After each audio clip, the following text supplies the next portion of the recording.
Now let's assess. Let's look at what are the strengths and the weaknesses of the United Nations.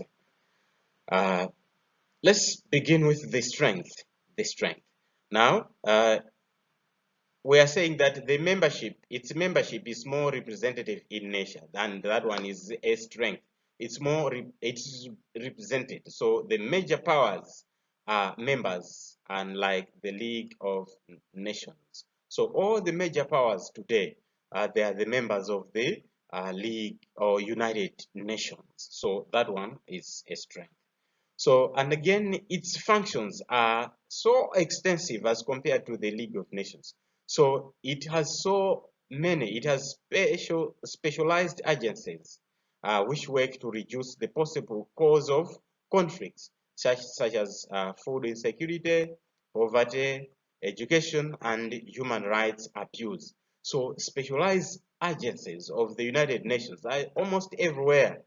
That's why here in our country, Malawi, you can see the UNICEF is there, the UNDP is there. So many agencies of the United Nations are working in our country. So it means that they are here to work, uh, uh, to focus on food insecurity, poverty, education, and human rights abuse. They are there to work so that countries are assisted. And again, it has effective application and enforcement of its sanctions.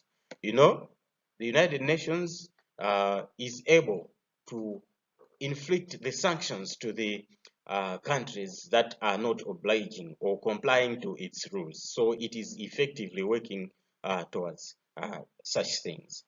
And again, it has strong structures in terms of rules and procedures. The United Nations is a very, very powerful organization so far. There is no powerful organization so far on planet Earth than this United Nations. So it uses the simple majority of 2/3 on issues. If 2/3 of the members, they vote for that thing, then that one is carried on. And it is able to influence, in crisis despite a veto by another member in the Security Council. Remember, we talked about that one, the right to veto. A permanent member of the Security Council, that one has got the right to veto, to object a decision.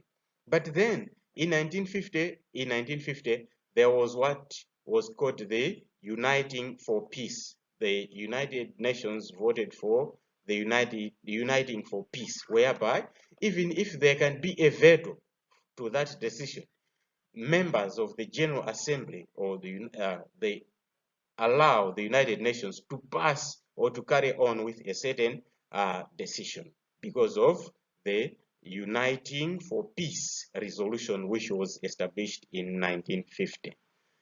And again, the selection of the Secretary Generals from the lesser powers, that one, it helps to ensure neutrality because the Secretary Generals, we said that they are not selected or they are not elected from the superpowers. Always they come from the lesser powers. Our current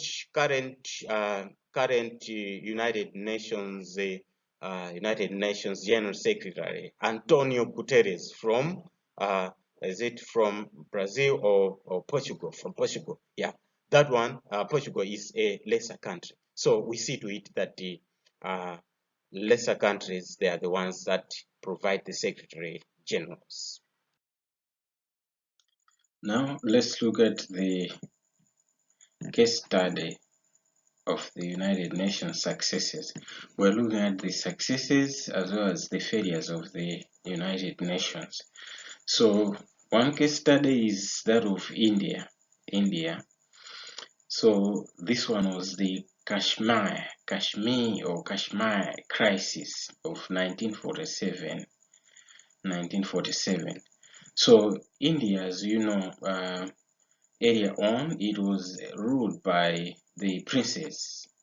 There was the caste system, like the class system of Russia. So before independence, India was ruled by the princes.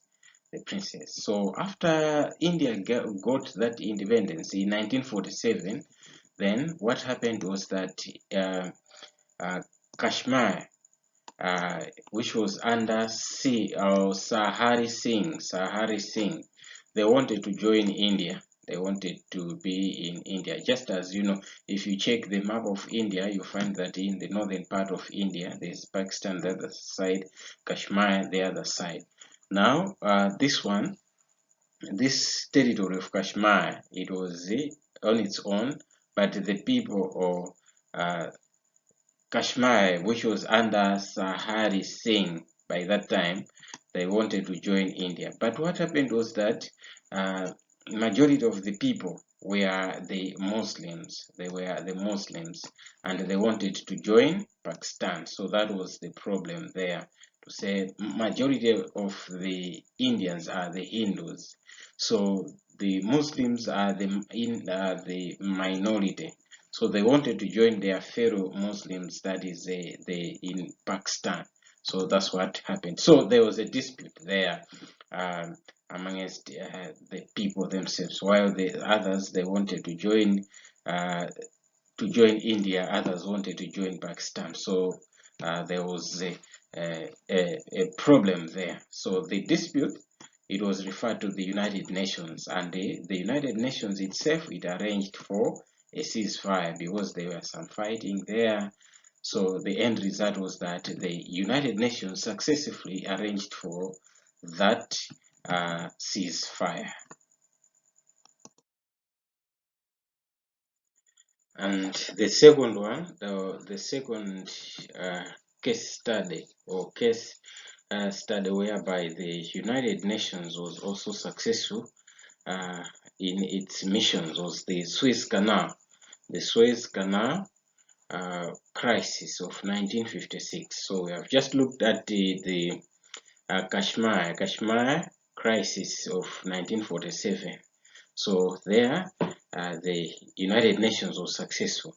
So on this one again, the Suez Canal, it was also successful in 1956. 1956. Now, the Western countries, what happened was that the Western countries, they were getting most of the oil from the Middle East. Now, transporting those commodities, it was done through the Suez Canal. You know, the Suez Canal, it is the part that joins the Red Sea and the Mediterranean Sea. So it's in Egypt, as we know it. Now, in 1955, what happened was that the USA offered millions of dollars to Egypt under that time Egypt was under Gamal Abdel Nasser. Gamal Abdel Nasser. So the aim of those millions was to construct the dam, which was called the Aswan High Dam. So this high dam, it was meant for irrigation as well as hydroelectric power. So you know, power generated by the water. Now, Nasser, the president now, or the leader of Egypt, Nasser also made the military agreement with the USSR. So that's where the problems arose. Because we talk of this period around, we'll be talking of the Cold War very soon. It was inside the period of the Cold War. Now, the Cold War, it was basically between the United States and the USSR. So you see, America has just offered millions or money, a lot of money to Egypt for the project, that big project. And at the same time, we see Egypt also making a friendship agreement with the USSR, who was the enemy of USA, so it was not good. Then Egypt also entered into a military alliance with other Arab countries. So that one, it did not go well with the United States. So United States was annoyed because that one, it was like the alliance that Egypt made, it was targeting Israel. So, you know, Israel up to now is a good friend of United States. So it was like Egypt was making alliances with other countries against the friend of USA. So what happened was that USA cancelled the offer. Those millions were cancelled to say we are not giving you anymore this money. Then on 26 July 1956, what happened was that Nasser, that is President Nasser of Egypt, what he did was that he nationalized the Suez Canal. So here, that's where you have to understand it well. Understand it well when we say he nationalized the Suez Canal. What he did was that now this one, the Suez Canal, it was now the national property of Egypt. But remember, we have said that the Western countries like Britain, France, and many other European countries, they were transporting their fuel through the Suez Canal. So by doing this in 1956, by nationalizing, it meant that those ships, when passing through there, they were to be paying. They were to pay. That's why they are saying toll. We are talking of toll money here. Toll money is like for the passage. So all the ships were to pass there. Now NASA, he devised that plan to say, okay, since United States has withdrawn that funding for the high dam, therefore Egypt now will be charging every ship that will be passing through the Suez Canal by what we call the toll money. So it was like the plan of Egypt to say, okay, we are going to continue with the construction of that high dam, and we are going to generate the money ourselves. So the plan was just okay. So the British company was the one that was operating the canal, and the French also invested on it. So that's what we are talking about here, to say before NASA nationalized this company, it was being operated by the British company, and also the French. They also invested in that canal. So it was like for the benefit of Britain and French and France and other European countries. But when it was nationalized, now it meant that it no longer became operated by the British company or the French, but it was operated by the Egyptians themselves. So NASA then came, we are saying he came to power in 1954. That's when he came to power. And in 1956, remember, that's when he nationalized that Suez Canal. So when he came to power, basically, he was anti-Israel. So he was stepping up the anti-Israel propaganda to say he was twisting the truth of Egypt against Israel. So that's why no wonder he came into alliance with other Arab countries. So he also strengthened the Egyptian army with the Soviet army. So that union was there between the Soviet and Egypt. So they were training together, something like that. And also NASA, what he did was that he trained a group known as the Fedayeen. The Fedayeen, it was a terrorist group that was planned or prepared to carry out surprise attacks on Egypt from the farm or on Israel's farm settlements. So he was training a special group of people called the Fedayeen. So these ones, they were to carry out surprise attacks on Israel farm settlements. So he also barred Israel. Israel was barred, or all the ships that were for Israel, that were going to Israel, that were passing through the Red Sea and the Suez Canal to Israel. Those ones were barred from using the Suez Canal. Then Israel, what happened was that Israel launched a surprise attack while Egypt was planning and training the Fedayeen. we see here that Israel was the first to strike on in October 1956. So Israel attacked Egypt on 29 October 1956. So why did Israel do that? Why did she do that? She did that in order to destroy the powerful weapon. It was rumored that Egypt was developing a very powerful weapon with the assistance of Russia. So Egypt or Israel did not want that one. So she was the first to strike and destroy those weapons. And again, she also wanted to wipe out or to destroy the Fedayeen bases, because remember, we have just said that Egypt was training these ones, the Fedayeen, with the aim of carrying out a surprise attack on Israel. So Israel struck first. So during this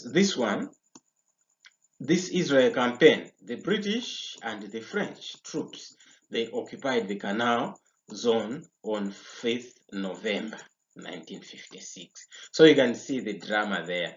While Egypt and Israel, they were at war.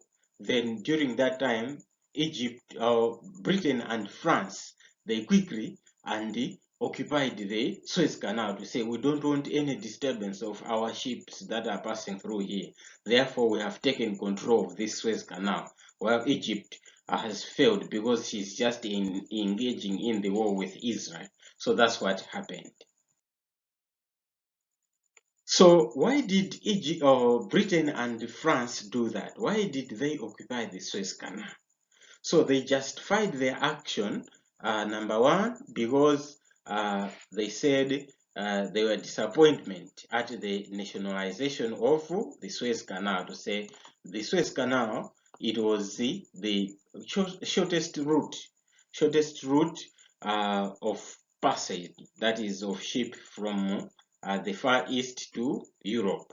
Instead of passing around through Africa, then going to Europe, it was the shortcut. So nationalizing it by Egypt, that one, it was not good. And again, they were also dissatisfied with NASA's ties with the Soviet Union. They were not happy with the relationship between NASA or Egypt and Russia. And also France did not like Egypt encouragement of Arab nationalists in Algeria. So Algeria, as you know, it was under France. But Egypt encouraged that the Arabs, they were to fight for their nationalism. So France did not like the actions of Egypt. However, these were just how they justified their actions of occupying the Suez Canal. But the real motives of Israel and the West were to preserve oil supplies from the Middle East, to say there should not be any distractions. When ships are coming from the Middle East going to Europe, they must be moving freely without any disturbance. And not only that, their also real motive was to maintain freedom of navigation through the canal. They wanted to be navigating or passing through there without any problem. Remember, NASA or Egypt devised a plan to say every ship passing through this canal is now going to pay. So they did not like that one. And again, they also wanted to humiliate NASA. You know, sometimes when decisions come from Africa, they are suppressed to say, all right, they have done this, therefore let's humiliate them. So sometimes we are humiliated. Look at Robert Mugabe. He was humiliated badly. Up to now, people of Zimbabwe, they are suffering badly because Mugabe, he tried to nationalize, to say, all right, let these farms be for Zimbabweans first. And that one led to the humiliation of Robert Mugabe up to his removal from the throne, up to his death. Up to now, people are suffering because of such actions. So after what happened there, we have seen that Britain and France, they occupied the Suez Canal. So what happened was that the UN, the United Nations, arranged the ceasefire and deployed troops to Egypt. It sent some troops to Egypt. So what happened was that Britain, France, and Israel, they were forced to pull out due to pressure of the world. The world was on them, and Russia as well also threatened them to send the army of volunteers there to say, if you maintain controlling the Suez Canal, Russia said she was also going to send her soldiers there. So it was a threat of another bigger war there. So they pulled out. They are forced to move out of the Suez Canal. That is Britain, France, and Israel. So the outcome of this Suez Canal crisis was humiliating to Israel, France, and Britain. Why? What happened was that oil supplies were not unlocked, as they wanted there to maintain the movement of oil. There, still more, there was a blockade. Their ships were not passing through, and the blocked ships were sunk again in the canal. And what happened also was that Egypt under Nasser, they drew international sympathy. Internationally, most of the countries, they criticized the actions of Israel, France, and Britain. So the sympathy was on Egypt. And international pressure as well forced Britain, France, and Israel to withdraw, as we have already pointed out, to say they withdrew from that area. So the UN troops are set to keep peace. So the UN troops, we have already pointed out that the UN arranged for the ceasefire by sending some troops there. So what also happened, or what followed later, was that the USSR, that is Russia, gave Egypt money to complete the dam, the Aswan High Dam project. So Britain, France, they were condemned even at home. People were not happy in France and Britain for those actions. Okay, another success of the United Nations is the Congo crisis, of 1960 and 1962. So what happened was that violence broke out between Congo, which was under Patrice Lumumba, and there was also another labor group of Katanga. You know, Katanga is the region that is making the border or the boundary between DRC and Zambia. So there was a labor group, a breakaway group led by Moise Ishombe. Others they say Moise Kishombe, others say Ishombe. So whichever way. So the UN forces, therefore, they were sent there to restore order. Just as it was with Egypt, they managed to restore order in Egypt. They also managed to restore order in DRC. That was between 1960 and 1962. So during one of the mission there, the Secretary General Dag Hammarskjöld, remember we talked of the Secretary Generals, Dag Hammarskjöld.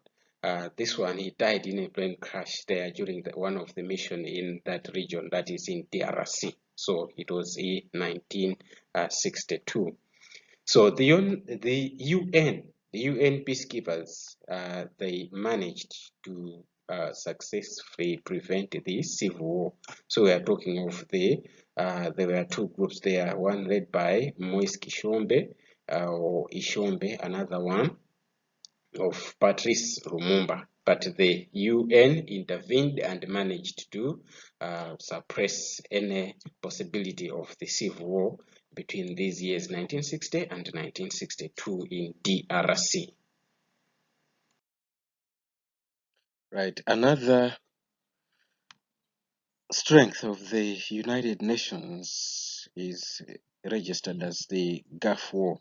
The Gulf War of 1990 up to 1991, so the Gulf War. So what happened was that Iraq invaded Kuwait, and this was in August 1990. So what happened was that Saddam Hussein, I think you have ever heard about Saddam Hussein, he was the leader of Iraq. So he claimed that the territory was part of Iraq, that is, Kuwait was part of Iraq. But however, the truth was that Kuwait had been a British protectorate since 1899, and Iraq came into existence after the First World War. So it was not true that Kuwait was part of Iraq. So the United Nations imposed the economic sanctions. Remember the sanctions, we talked about the sanctions, how the United Nations work. So it imposed the sanctions on Iraq oil exports, which is her main source of income, that is oil. Right, so the UN troops led by the USA, these ones, they invaded or they attacked Iraq in an operation which was named Operation Desert Storm. So this operation in 1990-1991, what happened was that some of the critics are saying that no, United States invaded Iraq for the reason that she wanted to have the oil in Kuwait, because Kuwait was also the major export of oil. So USA wanted to defeat Iraq on behalf of Kuwait, and therefore claim some of the oil reserves there in Kuwait. So some of the critics are saying that. So however, we are saying that if there was that Operation Desert Storm led by the USA, who were commissioned by the United Nations to go to rescue Kuwait. So Kuwait was liberated by this year, that is 28 February 1990. So Kuwait was liberated.